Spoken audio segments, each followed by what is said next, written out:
Okay. I can play the spoon game. Can you play the spoon game?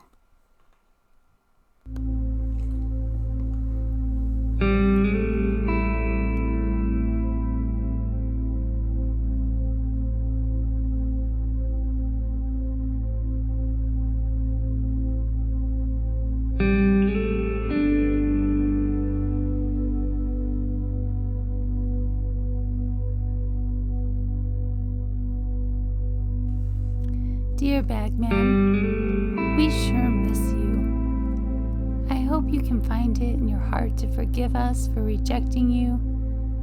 We never meant to hurt your feelings.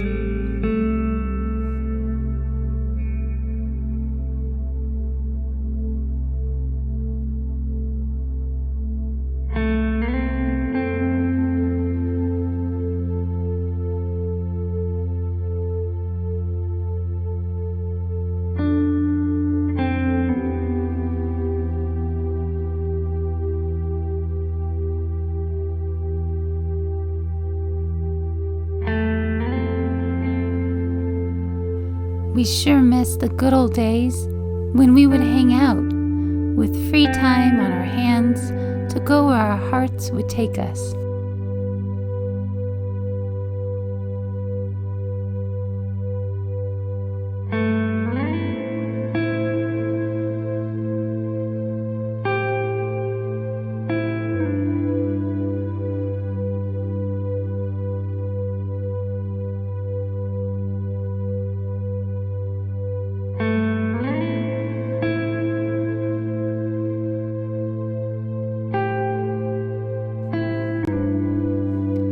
I know you might still be very upset, and forgiveness is hard work. But please come back. We'll have open arms waiting for you.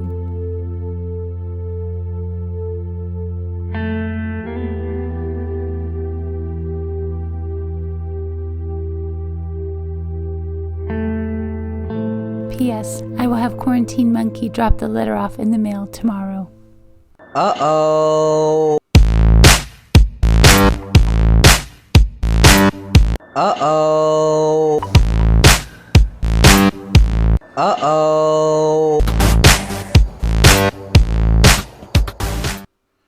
All right, we are live. Yeah, thank you so much for not screaming this time. Oh, thank you so much for not screaming?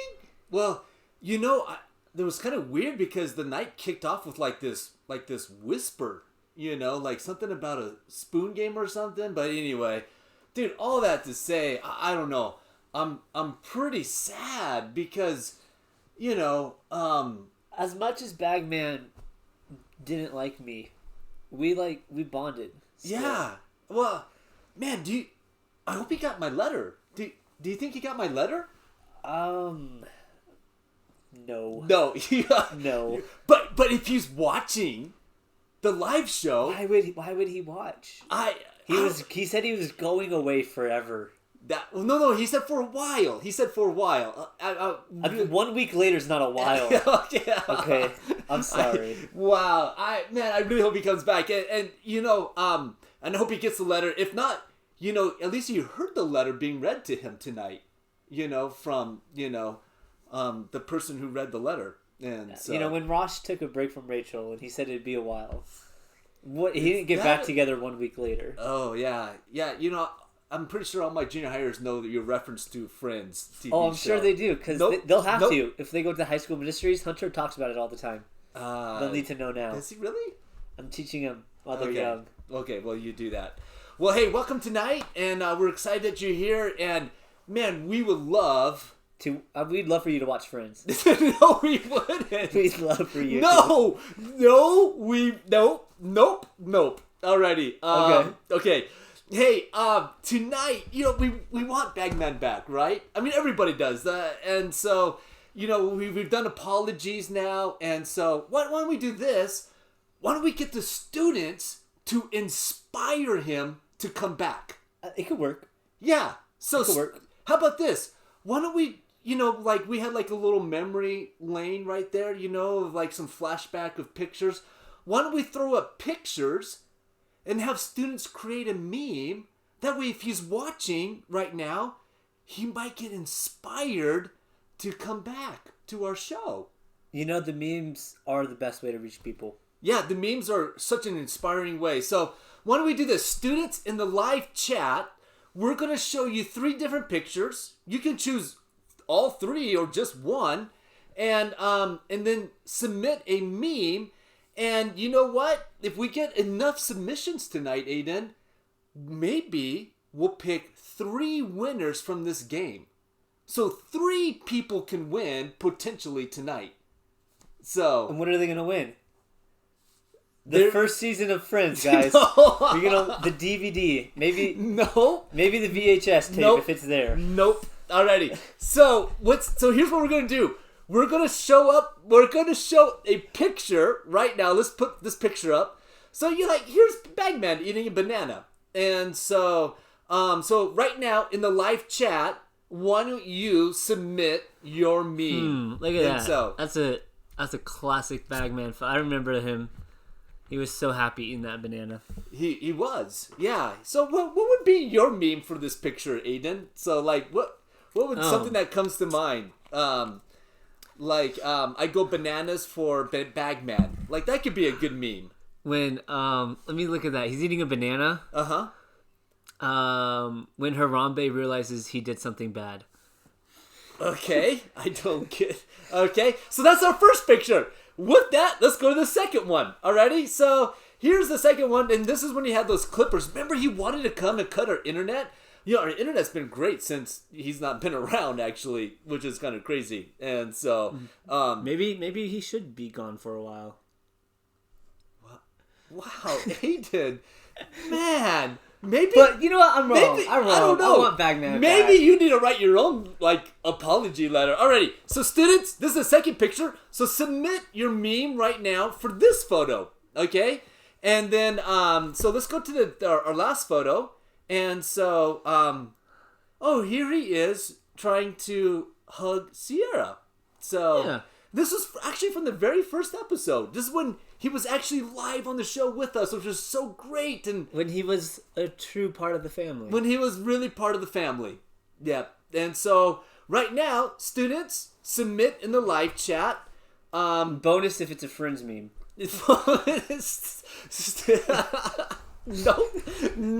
Nope. So anyway, so those are the 3 memes. So let's review all 3. Okay. So here's we have all 3 right there. So number 1, number 2, number 3. So whatever meme that you want to do, if you want to do all 3, and again, if we get enough submissions, we will pick winners for all 3. Yes. Because we need to have lots of inspiration for Bagman. So okay, so there's the photo. We're gonna take the photo away, and so Aiden, I hope we get some really inspiring memes that we can. I'm sure Bagman will come back. I hope he does. Even after I was server to him, I'm sure Yeah. he'll come back. Well, you know, we did the Mother's Day cards, and we mailed those out, and we really were hoping that Hallmark would sponsor us, and that didn't go so well. Yeah. Yeah, I saw the email they sent us. Yeah. It But- was not good. It was really rough. Yeah. But you know what? At the last minute, we had a new sponsor out of nowhere. I was shocked. Yeah. I mean, today it was like pennies from heaven. Just out of nowhere You know, when you get rejected by Hallmark, it's no coming back from that. There's no coming back from that. Well, we have a new sponsor tonight, and that are funding us so we can keep existing here. And so students, here is a flavorful drink that you might want to pick up because the proceeds help the show. Yeah. Watch. Do you find yourself tired and unable to get out of bed? Do you wish you had an extra boost of energy to get you going? Well, I've got the product for you. Introducing Holy Water Energy Drink. The following clips are of people's first reaction. Wow, I feel energized.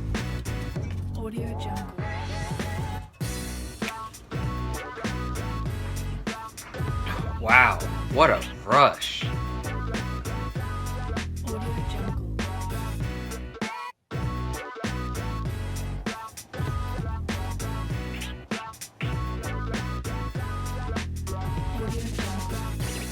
This revolutionary drink comes in 3 delicious flavors: Juicy Jesus, Fruity Father, and Strawberry Spirit.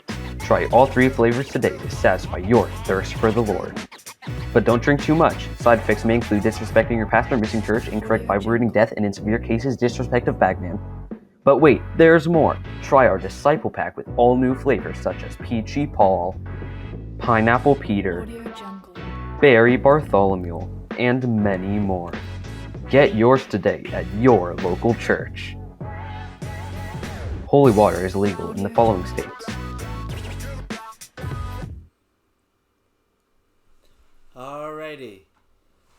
We are back, and we are having technical difficulties, and we're just getting our camera back on. So just give us 2 seconds, and the feed is live, and you'll see a cat wagging its tail, which is quite okay. And so there we go. And we are back live, and so we have a couple adjustments that we need to make, and so let's see if hey, there we go. Wow, nice up close and personal tonight. So which is great, which is really fun. Alrighty, thank you for hanging out, students, with us, and again, what's so crazy is that, man, I don't know if we should be advertising that drink now. Why not? Well, because We they said get it, all the proceeds. but they said that the drink will cause you to disrespect your pastor, and so we had a laugh coming off in the audience somewhere. We have an We have a live studio audience. We have a live studio audience, and they apparently they like our jokes.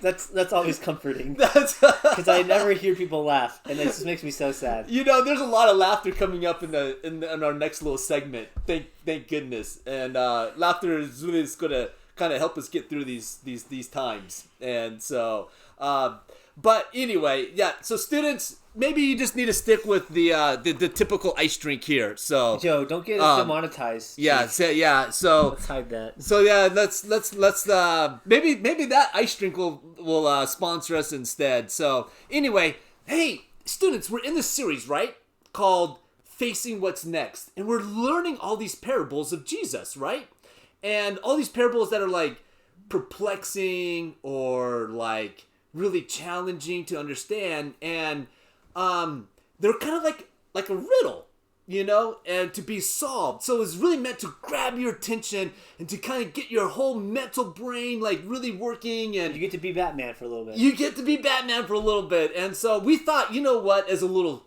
like teaser to the Bible story tonight, why don't we put out a riddle for students to solve?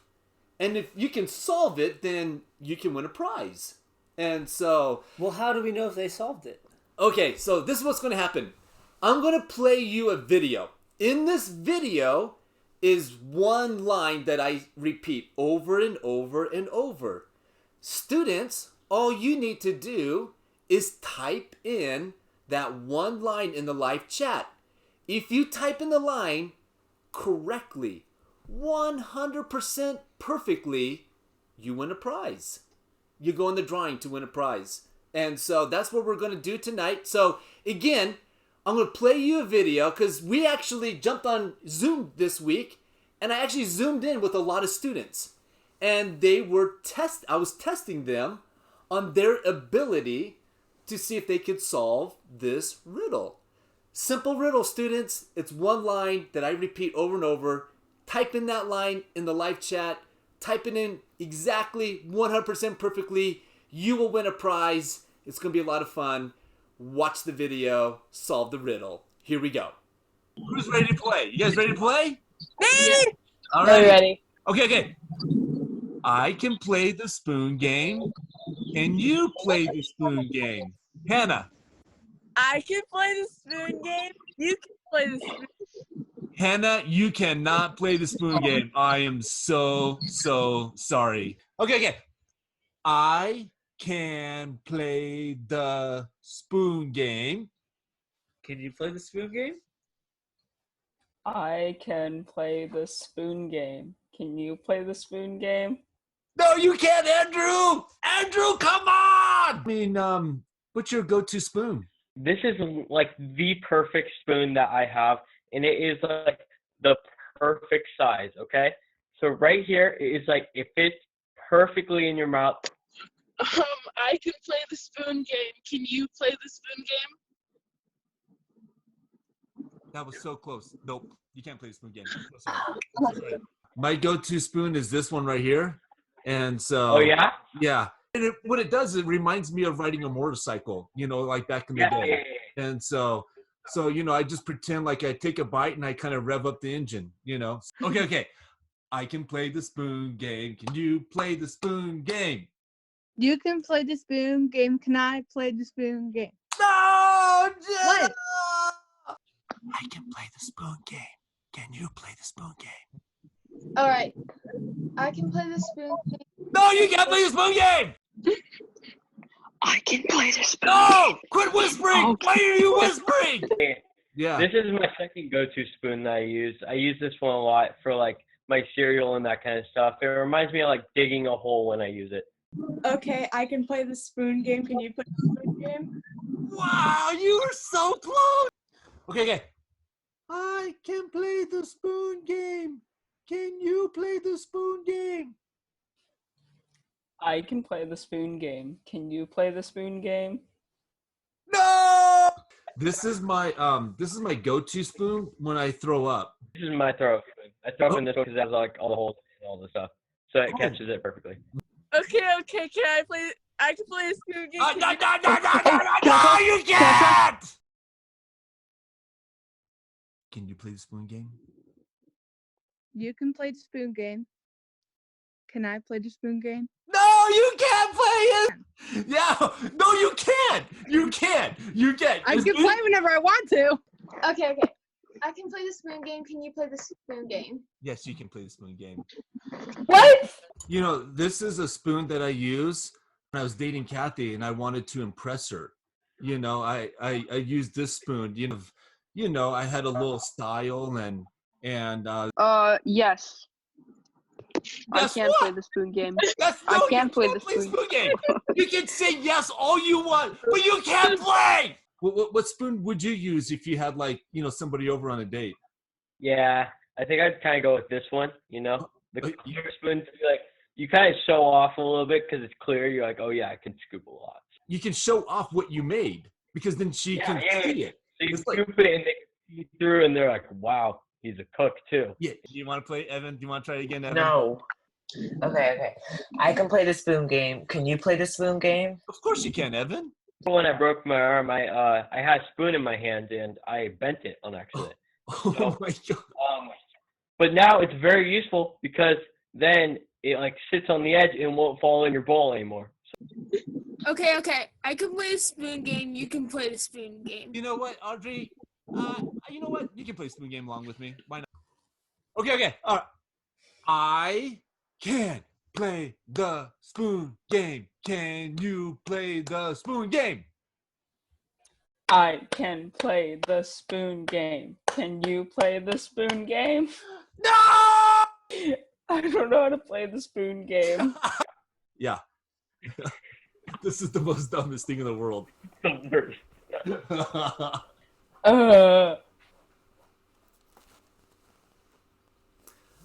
Alrighty.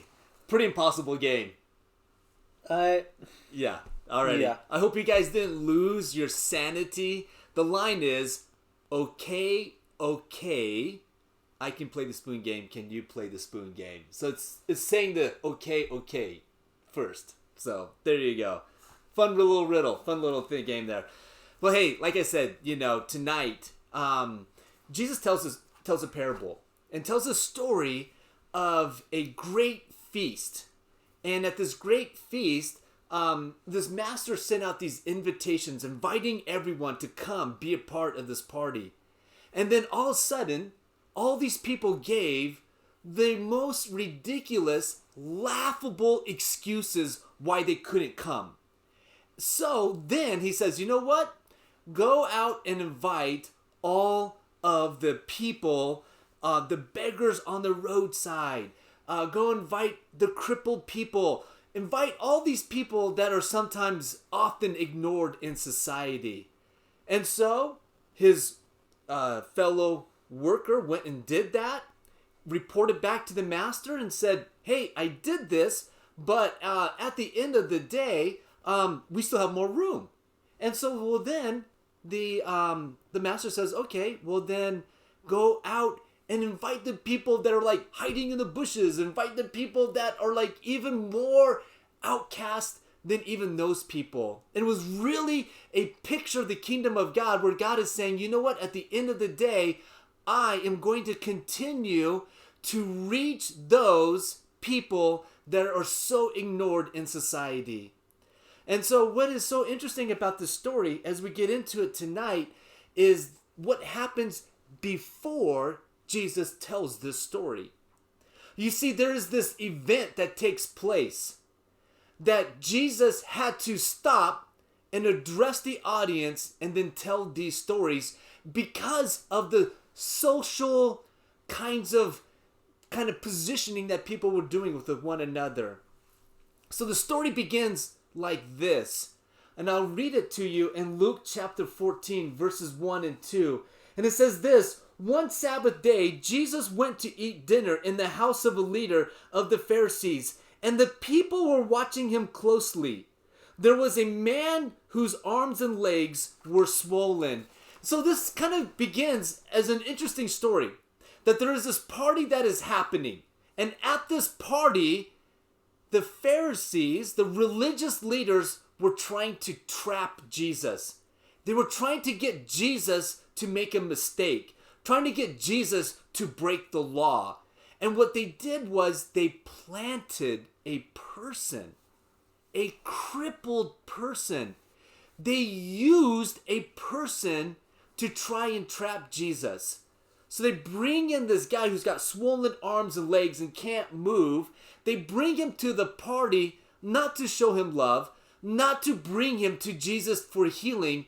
They brought him in to trip Jesus up to see if Jesus will heal him on the Sabbath, which would have been considered like bad, illegal to do. You're not supposed to work on the Sabbath. And Jesus was like, this is so backwards. You're using another human person to try and take me down. It's so tragic of a story. And that is why Jesus told that parable. That is why Jesus tells these stories to once again reveal his character, to reveal once again the Father's desire. And in this story that that is happening here, Jesus is once again going to reveal his character, which is, you know what? I love all people. And you know what? Those that are often outcast and ignored in society, that's who I'm trying to chase after to bring into relationship with me. That at the end of the day, you Pharisees, you religious leaders, you're just as sinful. And you're just as broken. And you know what? Jesus is interesting. He goes to the party. Jesus is always going to go hang out at the party. And even hang out at a party where he's seen as an enemy. So he's at this party. And what's interesting is he does heal the man on Sabbath. He which looks like he broke a rule, but he didn't. He heals the man and then he sends him on his way. He's like, you know what? They're using you. I'm going to heal you and I'm going to dismiss you. And now Jesus is going to instruct them. He's going to now say, you know what? We've got some business to deal with. And now he begins to teach them. And he begins to give them a huge warning. Look with me at what happens next here. So again, at verse 7, it says this: when Jesus noticed all who had come to the dinner were trying to sit in the seats of honor near the head of the table, he gave them this advice. So, after Jesus healed the guy, sent him on his way, all the people were now like playing musical chairs. And what was so interesting is at dinner parties back then, at dinner parties, they would happen like in living rooms.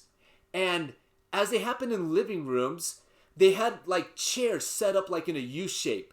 And everybody was trying to shift in chairs to sit closest to the person who is the host of the party. So it'd be like, let's say like you were the host, right, Aiden? And I'm Yeah. sitting next to you, right? I feel pretty important, right? And then let's say Nyla, right? And she comes and she's like, hey, Dad, like you have to switch chairs with me because this week I washed Aiden's Jeep. And it'd be like, oh, you're right, Ooh. Nyla. I gotta get out of my chair, let Nyla sit here. And then let's say, Addison comes along and like, hey, Nyla, gotta get out of the chair because I did Aiden's, I washed all his clothes this week. And be like, oh, man, Addison just won up Nyla. Nyla has to switch chairs. So that was happening at these parties all the time. All these kind of jarrings around. And Jesus is at this party. And at this party, the host planted a person who was crippled to try to get Jesus to break the law. Jesus heals him, sends him on his way. And then people are doing shuffle the chairs again. And Jesus is like, time out. You guys are acting so juvenile. All of this behavior is so backwards. So Jesus goes to tell them another parable, another story. Look with me at verses 8 through 10.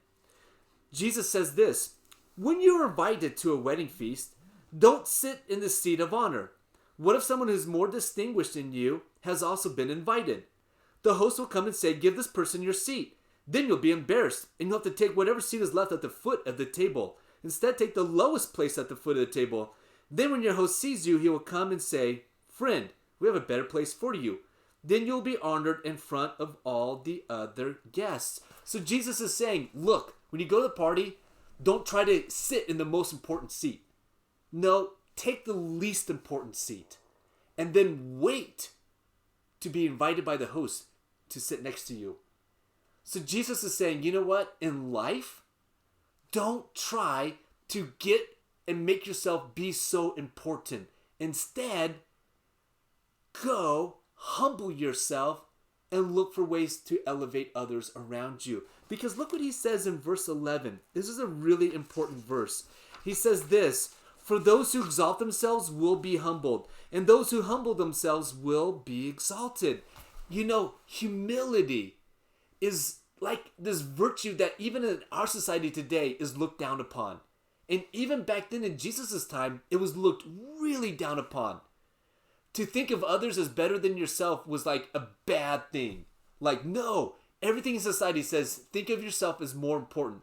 Be better in those sense. And Jesus says, no, I'm going to change that. So, here in this story, Jesus is really addressing a lot of sin issues in relationships. He was really kind of pointing out that at the end of the day, people were like calculating every move and were using people to make themselves look better. This is really tragic. You know, and another thing is they were using people to get some other reward. And then lastly, they were also using people and actually what they were doing, they were also counting the cost. So they'd be like, okay, if I hang out with this person, will my status go up or down? And if it's going to go down, then maybe I won't hang out with them. I think we do the same thing sometimes. Here, to illustrate this point further, is a video from Michelle. Watch.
relationships? See, in our world, it's all about social points. It's all about trying to get the right friends so that we can bring attention to ourselves and crafting our image. But in God's kingdom, it's not that. It's all about trying to include everybody and seeing everybody as equally valuable. And I love this parable because it's a reminder by Jesus to say, stop focusing on yourself and focus on other people. Don't worry about trying to get ahead or get that seat at the top of the table.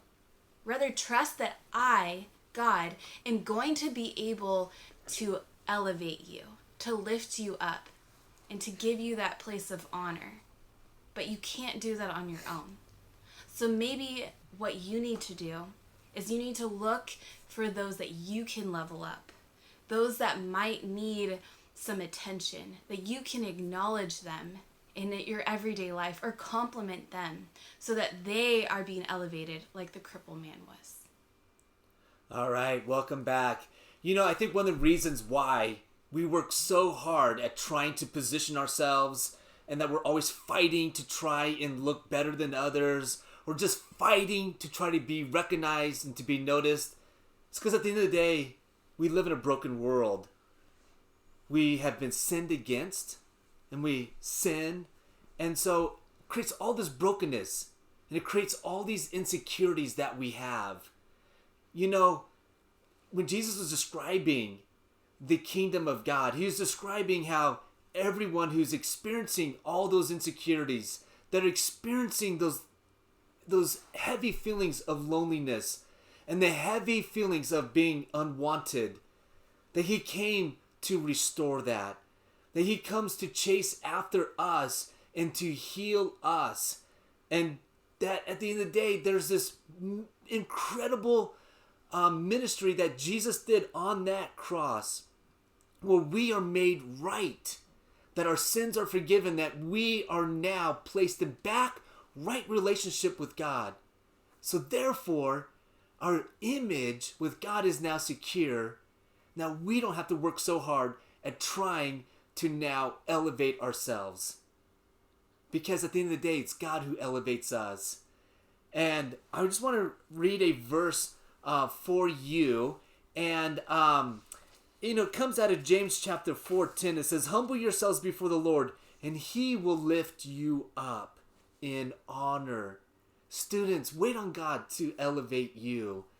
Again, because of Christ and his work on the cross is why we now have this ability to be free from all of those games, where we can now go and embrace and welcome anybody and show them the love of Christ. You know, Sierra's got the final word, and I think she captures it well with this point. Watch. Hey guys, so I loved Michelle's video because it really just highlights how much we can tend to care about what other people think of us and where we stand on that social ladder.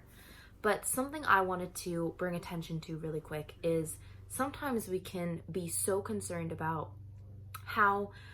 where we stand on that ladder because we don't want to be at the bottom, because that means that we are not confident and we are not secure in ourselves, and we need other people's approval because we're at the very bottom, and obviously you just need other people's approval to be able to feel good about yourself.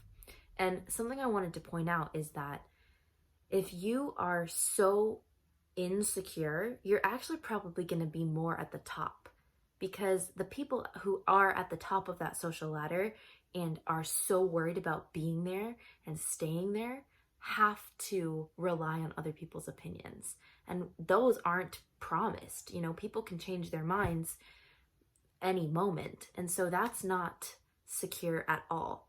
And Jesus is saying in this parable that we can be so secure in our identity that we don't need to worry about where we stand on that ladder in other people's eyes, because in reality, we are always at the top because God has us in his favor.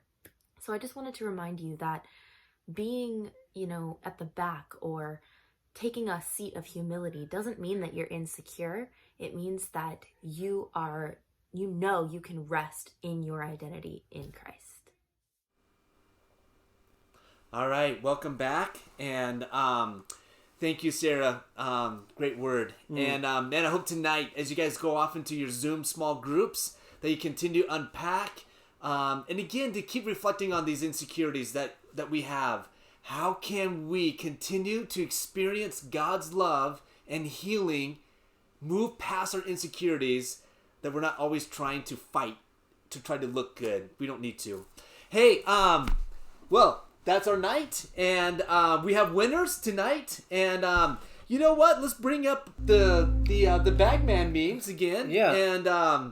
And so here we go for the first one. The winner that we like, that we chose, is this one? When you realize that your banana isn't good for your bag. So, alrighty. They don't go good together. Yeah, they don't. So the person who won number 1, you're going to get a $10 gift card from Amazon from us. Number 2, this was a submission from Audrey Edwards, who says, when you need a haircut during quarantine. There you go. And then just ask your mom. There you go. And then you can do that. And then, of course, number 3, hugs make a difference. Thank you, Rosalina Rodriguez, for submitting that. And you're going to get a $10 gift card for that. And and then the winner for the spoon game and is, believe it or not, we actually had somebody who figured it out. And Michaela Goiset. And so hope you guys didn't lose your sanity watching that video. Hope you had a good time tonight. We'll see you in Zoom small groups. Good night. Watch Friends.